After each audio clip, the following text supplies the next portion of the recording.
To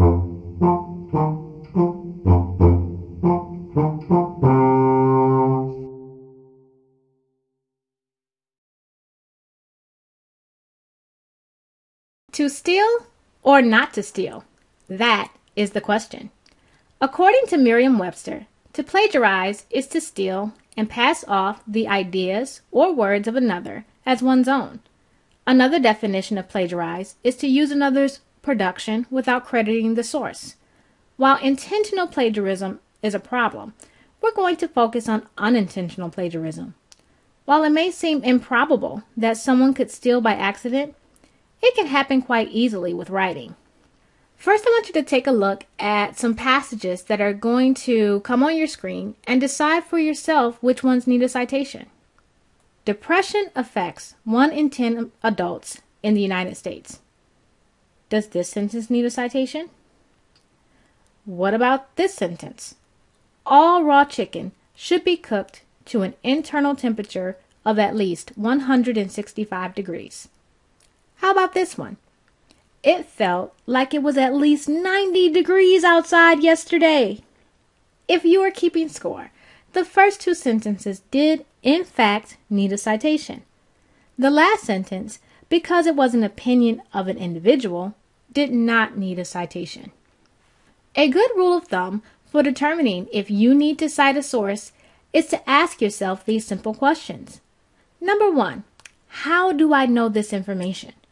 If you know this information because you learned it from someone else, then you need to cite your source. Number 2, am I presenting this information as a fact? If you are presenting information as fact, you need to cite your source and give credit where credit is due. Number 3, when I typed this information in a search engine, did I find sources that had been published with this idea? Here is where people tend to get into trouble. Sometimes we may have read information a while ago and don't quite remember where we heard it. Sometimes we assume things are common knowledge, when it's really just information we have been exposed to so often, we forgot it isn't simply a part of our genetic makeup. Doing a search of information you originally thought you just made up will let you realize you may have been exposed to it before. No matter how brief that exposure, you need to give credit. Now, let's try this example. I feel that one class that should be mandatory in all colleges is finance.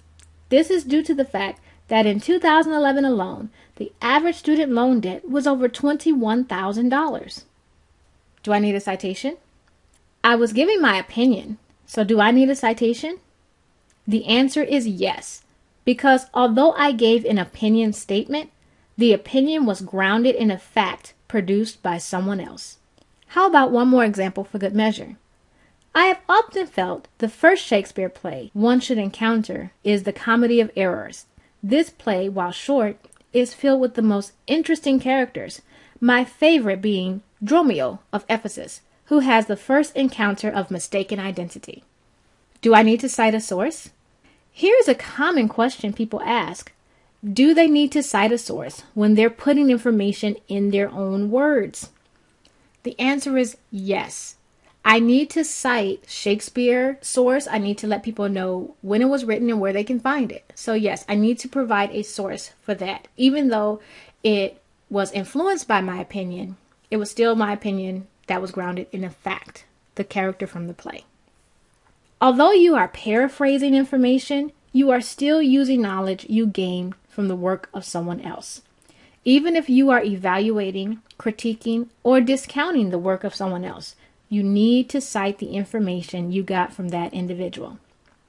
There's another area of plagiarism that must be covered as well. This is where someone takes a large piece from another author's work, even with a citation. While penning a love letter by simply writing down all the words from a Michael Jackson song may work in romance, that won't be acceptable in academic or professional writing. Even if you cite the source, you are not allowed to take entire sections of someone else's work and say things like, "This author said it all, and I have nothing to add," or "Former research is sufficient on this topic, so I will just post their findings."